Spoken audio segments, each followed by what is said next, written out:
and the younger Mike, I will attempt to call Michael this whole game just so we have this a differentiation there.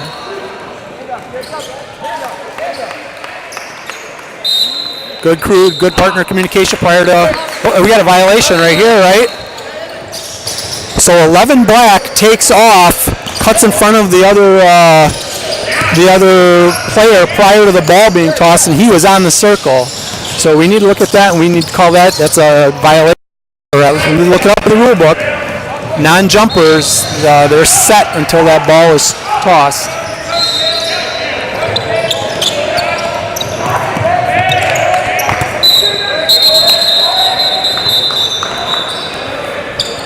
Tom, if possible, try to work on one-hand mechanics when that ball goes out.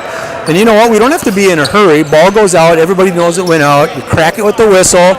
In that case, if you have to take a second and think, in my opinion, right there, ball goes out. You come up with your right hand because that's the way the ball is going to be going, and then just point with that hand one direction. Good rotation, Mike. Michael, good job sticking with the shooter.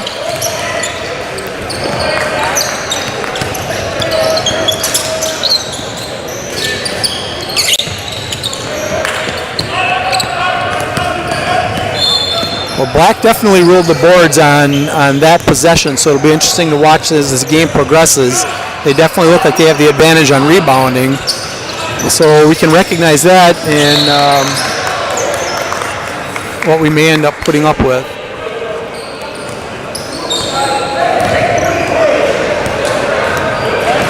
Okay, so we had a hand check foul. Good job. We do not rotate on that. Ball was already inbounds coming down court. Good job of communicating Michael and Tom as to everybody's just going to stay put.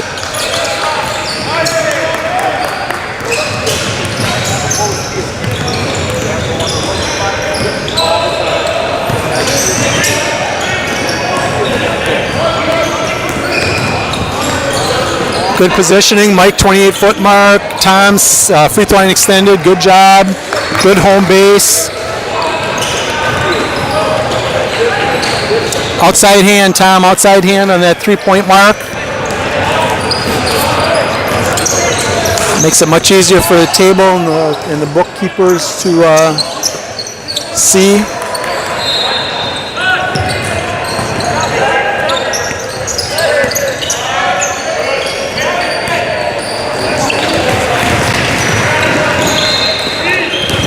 Mike, good job. It looked like you wanted to rotate. You took about a step or two in the lane and then realized that now it wasn't a good time. And that was probably a good choice because you would have been about halfway across and then that drive would have started. So if you saw that and stopped your rotation, I think that was a good choice. That was one of those cases where we either had to rotate almost right away as soon as the ball went over there. And if we hesitate that second or so, sometimes we're better off not going. So good job.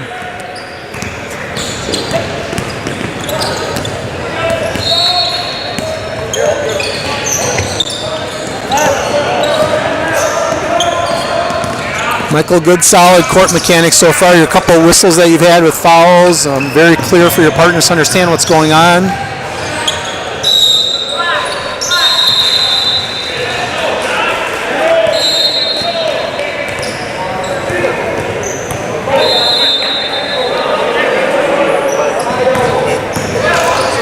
Michael, good job of staying back, helping out as a C.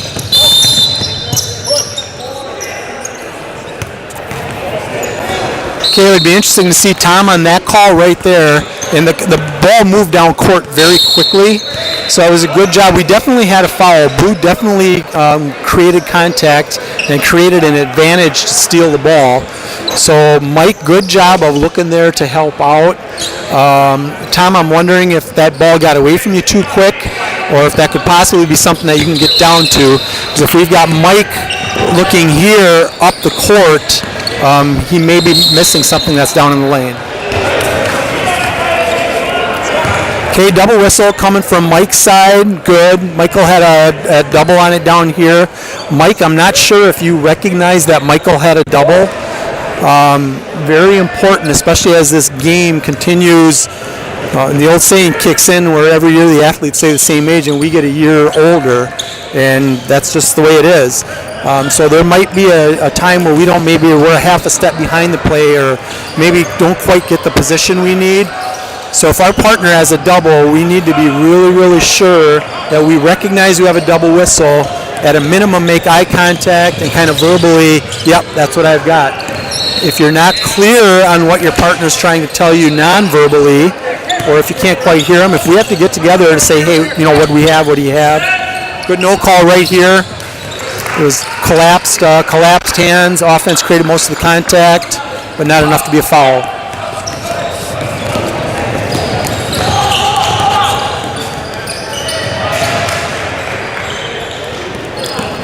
Good three-point mark there, Michael.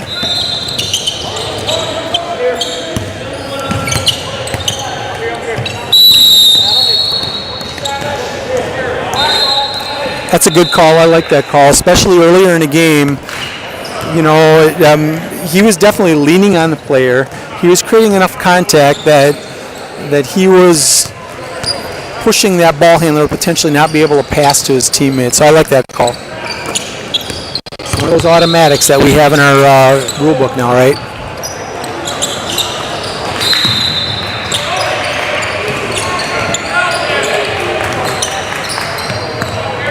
Michael, on that last rotation right there, good hustle to get across.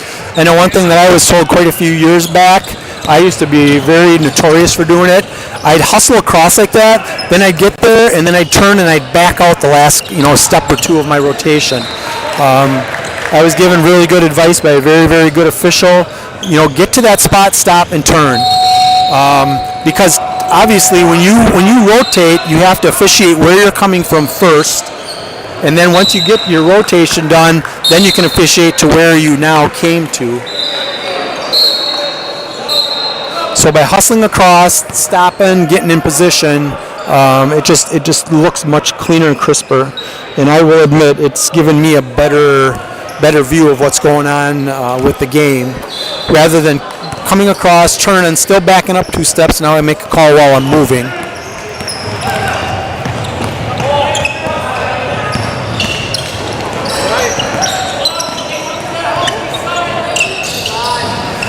Mike, I would look at your positioning as lead. Be another step or 2 off the court. Every step that we give ourselves, we create a better angle.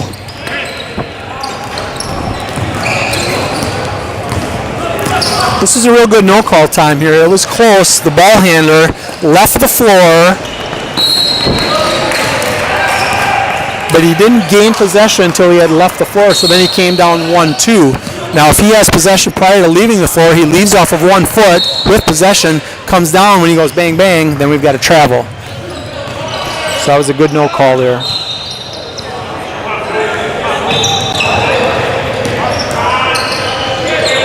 Michael, good job of being patient as the new trail and not, busting out to get down the court.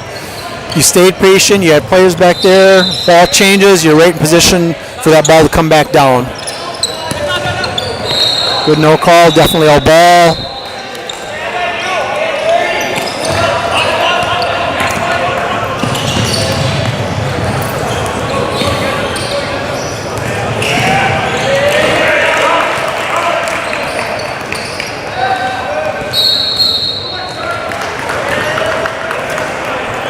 Time out on the floor.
All right, guys, I ducked out there for a second, so whatever call you had there, I didn't get a chance to see it.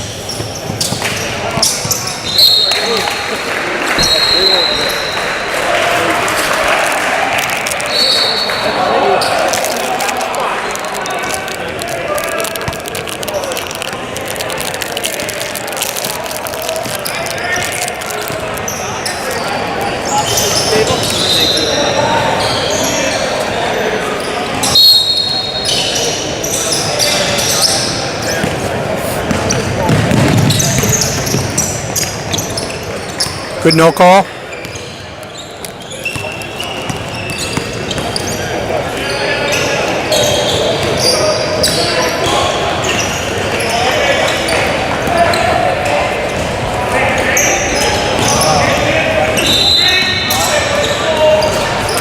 We definitely need to have something there.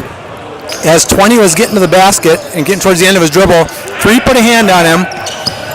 I like the fact that we didn't call it right away.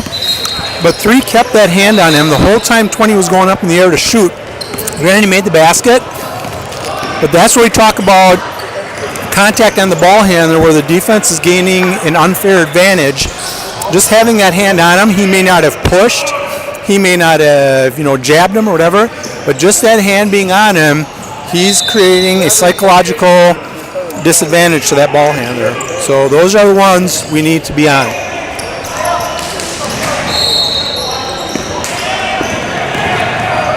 Old school officials may say that had nothing to do with the play, we don't call it. I've been doing this for 25 years, so I'm probably getting to that category where I could be considered old school. But I am also officiating per the rule book. Our number one priority as an official is to call the rules as written. We don't get to decide when we apply it and when we don't apply it.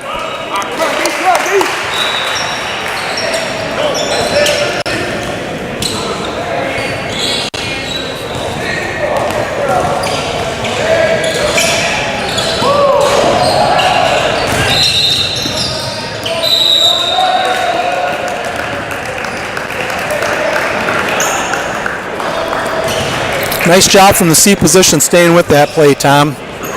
Play came across the lane. It curled in your direction. Curl plays, when a curl play comes at us, we are the primary official. Even though it may not necessarily be in our primary area of coverage, but when the curl play curls to us, we become the primary official.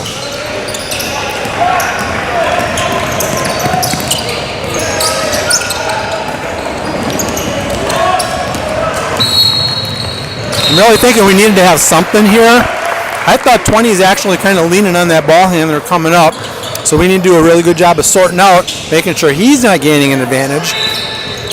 Then we got a spot up here on that last play. Ball came loose, and I think Blue ended up with the ball, and Black clearly body checked the ball handler as he's going. Again, it worked out. Blue got a basket, but if he checks out that ball handler and reroutes him, they may lose their advantage to a basket because of the illegal contact.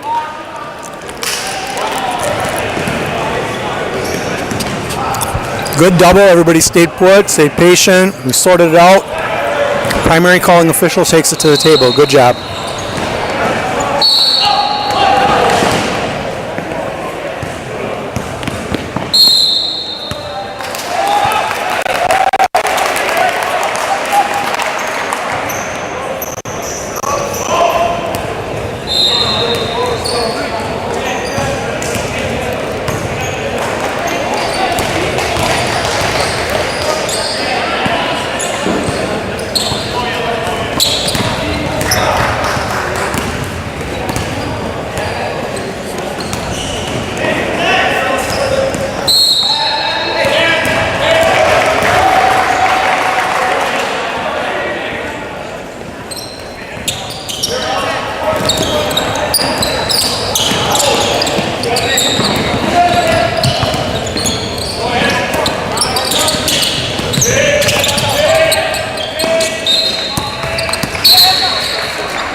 I like the call. Nice job, Michael.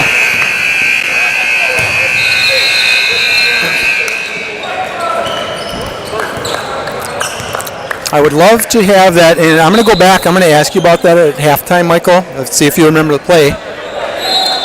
I'm wondering what would your response be if the coach goes, but he wasn't set. The defense was never set. I'm curious to see what your response would be.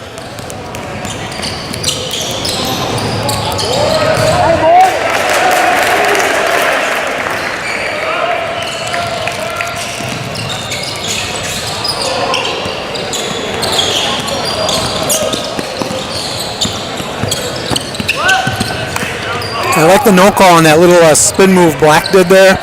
Trying to gather the ball. He ends up spinning around almost like a 180, 270 almost. Could there have been a travel in there? Potentially, but you would have had to like have every frame of that in your mind. Because just, I'm kind of the theory when it comes to that, I mean, when they're that close, if you don't know, you don't blow. If you don't have 100% knowledge that he traveled, because you can always go to the coach and say, Coach, in my judgment, he did not have control when he was doing the spin. At least at that point, you'll get away with it. Go to the game tape after the game, look at it. You know, maybe you put that in your toolbox to maybe call that play better. But I really like the no call. I really don't think he traveled. It looked ugly, but I don't think it was.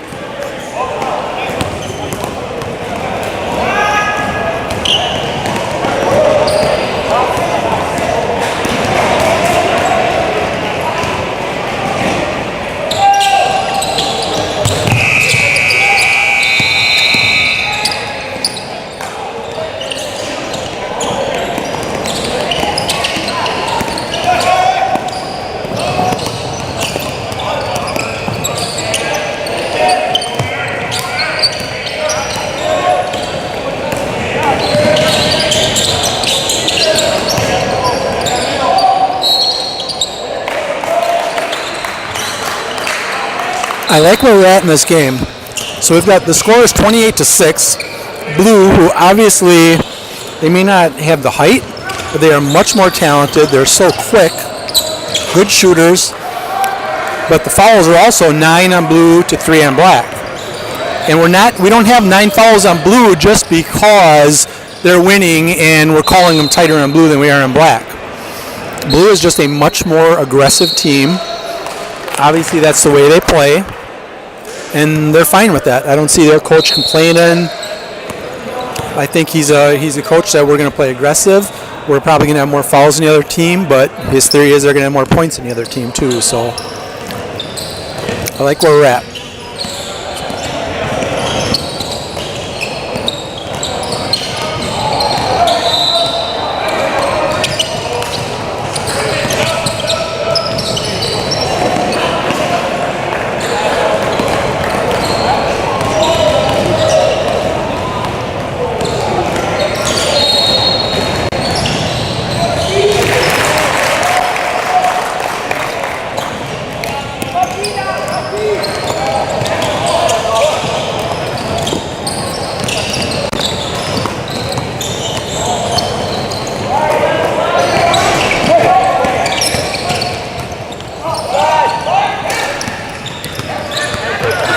Michael, good look at that coming down.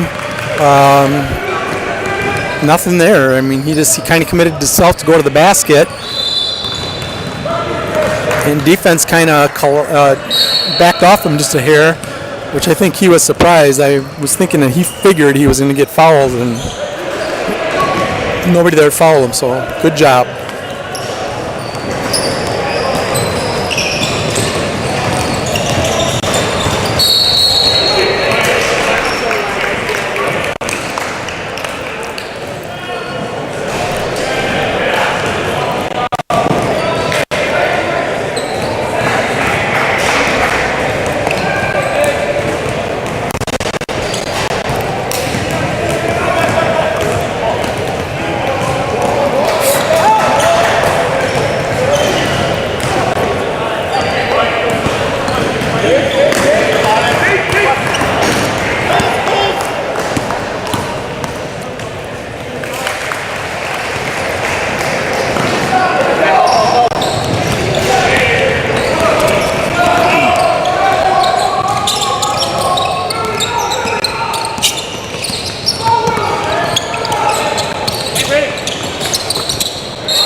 There you go, Tom. Very nice one-hand out-of-bounds mechanic.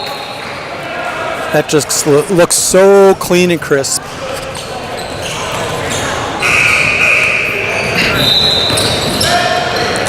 Early in my career, one of the first three-person camps I went to, which was a whole lot of years ago, my very first clinician asked me if I was an air traffic controller in my real life, because my hands were all over the place. So that was kind of interesting to be told that up front.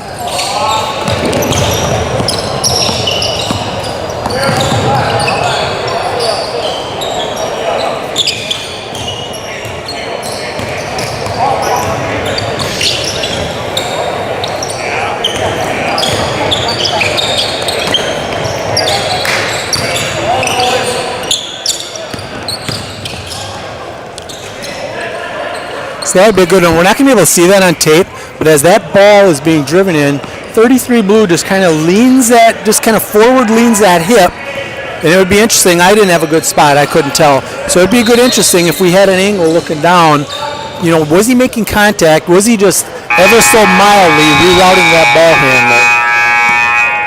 Great half, guys.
I really like what you guys are, how you're officiating the post in this game. You know, we've got a little bit of a disadvantage height-wise. Blue is a little bit smaller than black, but obviously blue's quicker than black. But I think we're doing a really good job of officiating up and down, recognizing and rewarding straight-up play,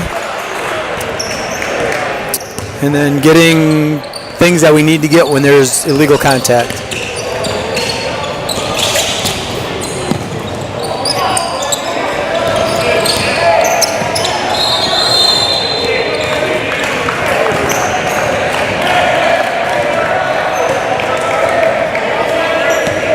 I think 12 was probably frustrated more at himself or maybe at the play. But Tom, as an off official on that one from the CO spot right here, so 12 comes off the baseline, throws both his hands up, and I would just, you know, there's where we talk about, I always like to have partners that are very vocal or very solid with their hand signals, their nonverbals. Because as soon as that whistle cracks, if I'm Tom in that spot, I'm looking down. Okay, we had stuff happen. I want to make sure nobody comes out of there throwing a jab, kicking, or whatever. 12 comes out with his hands up. I'd probably step in there and I say, hey, 12, great hustle, but yeah, we definitely got him after, you know, we definitely made illegal contact while he's coming to the ground. Just reaffirm your partner's call. And again, he may not have been frustrated that the call was made, maybe more frustrated with himself, but it's just kind of like that, yep, I'm here.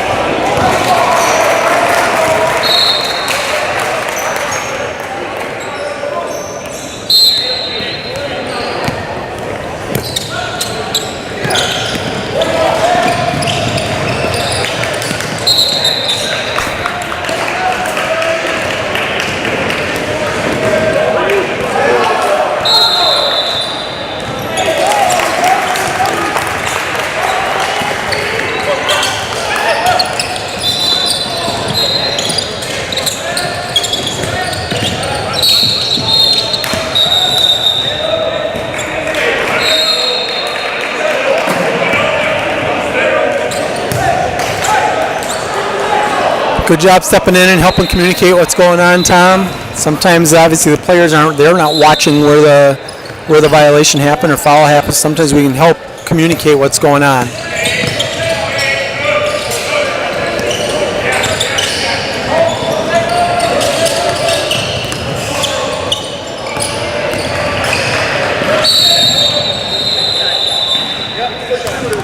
I like it. Good call.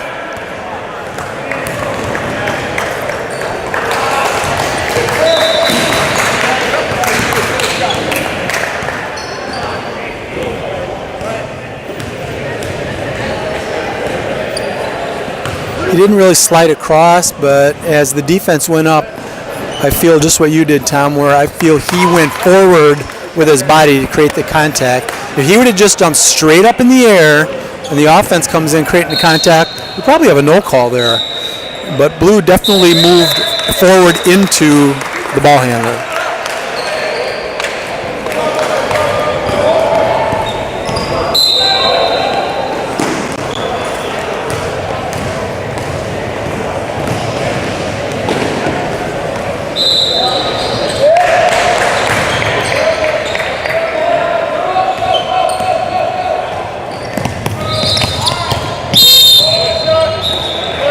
Good job, Mike.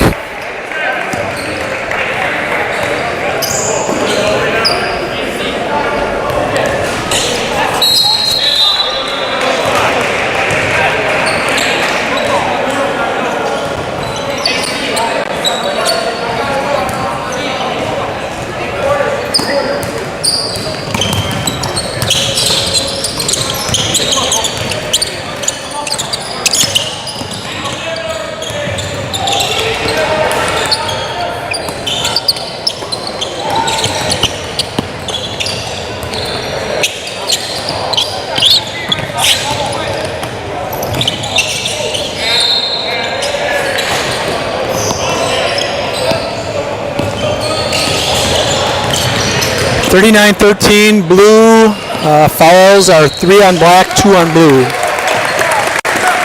13:20 to play.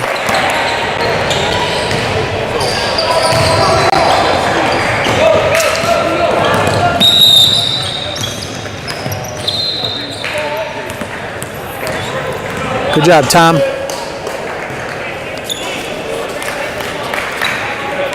I really want to commend you guys on having this game in control. Granted, it's a 26-point game, but we don't ever want to check out of a game, whether it's a 1-point game, a 0-point game, a 26-point game. And you guys are doing a good job. You set the bar at what you were calling in the first half, and you're sticking right with it.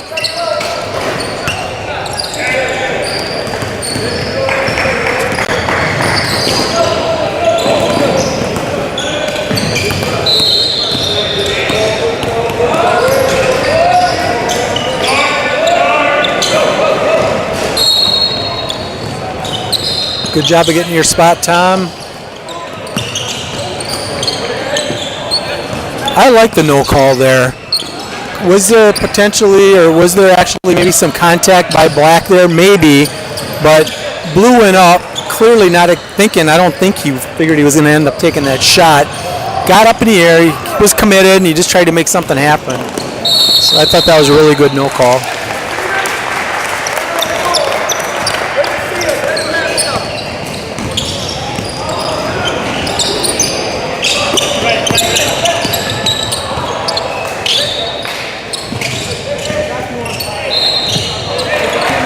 Tom, good positioning. There was no reason to rotate over. It went to that side. It was below the free throw line, which we kind of use as a gauge, right? Sometimes we talk about that. But when it went over there, it was pretty much one-on-one. And we know Michael can obviously handle that one-on-one situation. And then the thing is, you didn't even pinch down.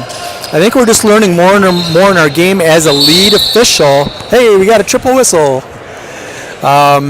which there's nothing wrong with. I mean, that was right in that middle, kind of right in the tri-corner area there. But as lead officials, I think we're learning that sometimes, and I know I am personally, there used to be a theory that, boy, you had to be in a closed down position when the ball was in the lane, or not as much anymore. We're learning, I think, from statistics and from breaking down film that when we're that step and a half to 2 steps off the lane, and then maybe even a step. I mean, if I'm working here, I've been working, trying to adjust my game. If I'm working on this court, I've got a visual with the big letters here at the end of the court. I'm probably working on the top of the letters the whole time. So I'm a good, 2.5 steps off the court. Then I'm going to be a couple steps outside that lane. And it's just crazy amazing how that one extra step opens your angle and your vision lines that much more. So it's just something to play around with. You're in camp. Now's a great time to putz around. And let's take a look at that one on tape. So the ball handler stops his dribble in the middle. We didn't have a foul on the inside player. I don't think the backside player necessarily fouled him yet. So now when the foul happens, that inside player had collected his dribble, just the slightest body movement starting to go up. By rule, a try begins with all the motions, the habitual motions that lead up to the release of the ball.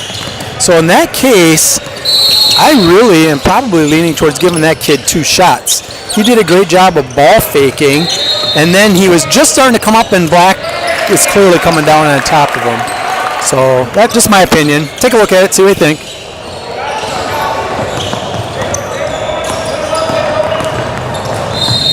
That's a great get. Mike, that is a great get. Michael, good job. Michael had a secondary on it. I looked up, realized it was in Mike's primary. Just let Mike take it. That is what we call off-ball officiating, because that player had passed the ball, so he is no longer the ball handler, but we stayed on him until he came back down to the ground.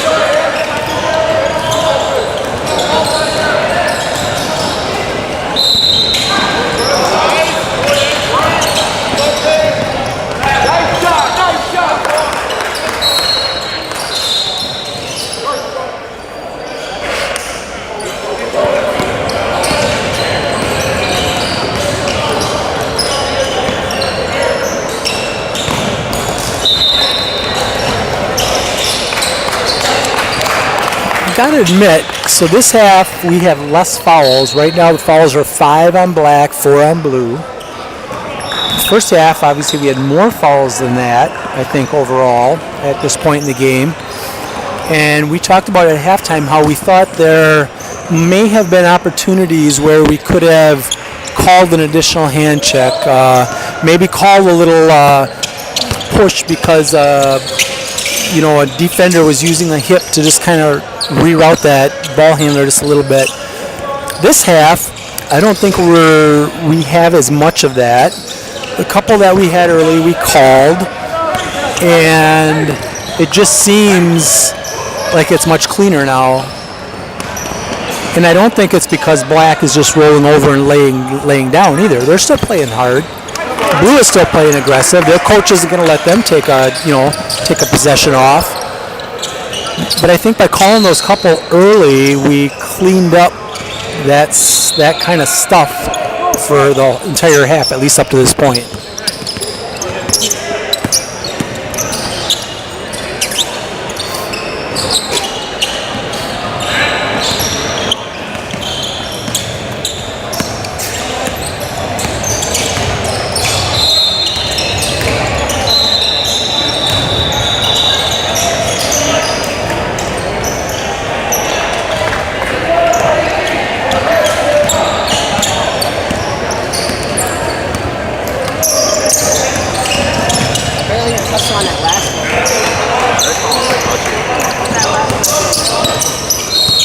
Mike, I was just kind of watching your eyes there as the C. Know where the ball is, that it's coming down, but because it was in the trails primary, don't lose sight of the fact that you've had players potentially down here in the paint. So know it's there. Maybe take a glance, turn one eye that way, but I shouldn't see your whole head looking at that ball as it's coming from the top of the arc down into the paint. You become a great official by knowing what's going to happen ahead of the ball. And if you can pick up an illegal screen or somebody moving illegally ahead of the ball, even though in the paint here, in that case, it would have been Tom's primary, it's just, I think we want to officiate ahead of the play if we are not the primary official.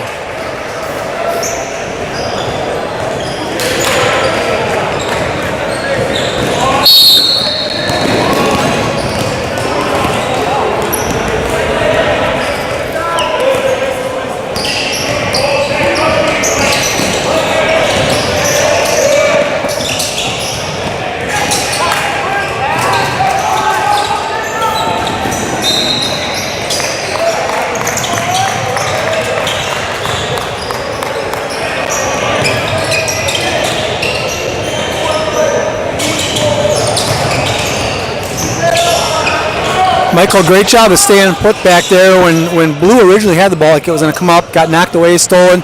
Great job of being settled as the old lead, becoming the new trail, and just that quick, you were the lead again. So we didn't get caught halfway into trying to make a move. You got good wheels. You'll catch up to the play. There's no doubt about it.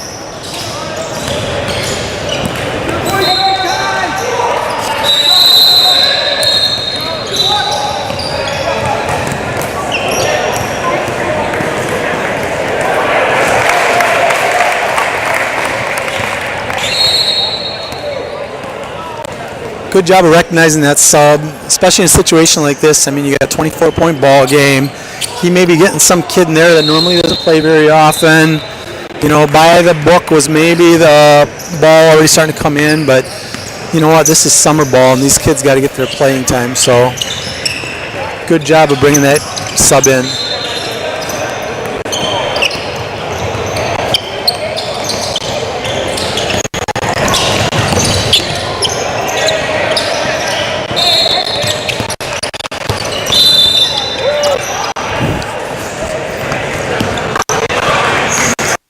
Foul. I would probably go more with the hand check mechanic. Did he hold him? Yeah, but I think prior to holding him, in order to get there where he could get his hands on him, hold him, he had multiple touches, and then he kind of had two hands on him for a second. Look at that. I mean, we're calling this stuff, and there, 3, as soon as you call it, he kind of shook his head. Yep, that is. So that's pretty awesome when we are consistent enough in a game. I mean, we're into this whole hand check, contact on the ball handler thing. We're into it. This is what, our third or fourth year at the high school level.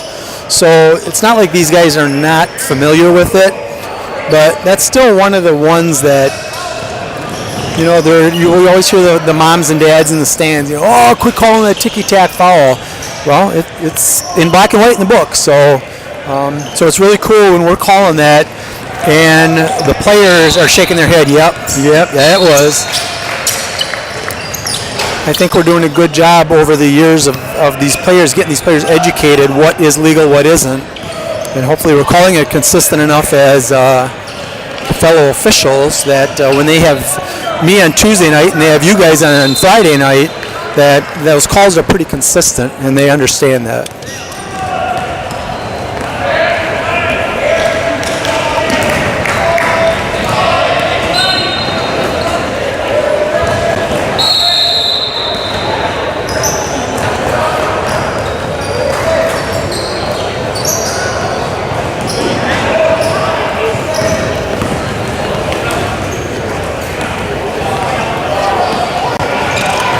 Score is 49-29, Blue winning, and the fouls are 7-7.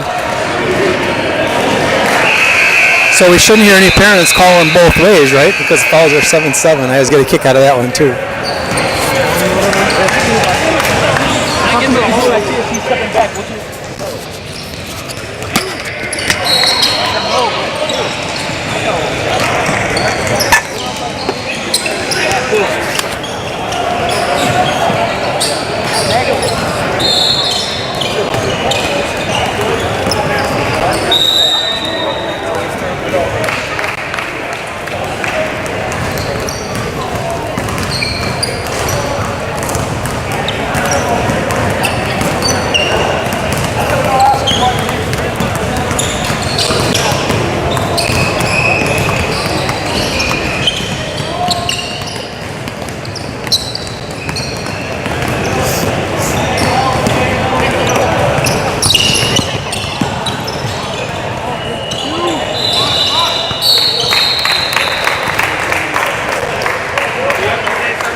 Good job, good cross communication. Everybody's putting the bonus signs up.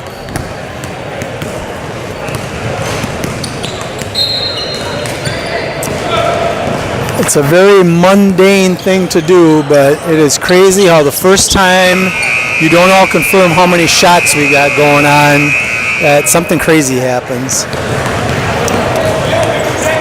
Then you're getting into the section of the book called correctable errors, and it's one section. Hopefully, I try to treat correctable errors kind of like insurance. You pay for it, but hopefully you never have to use it.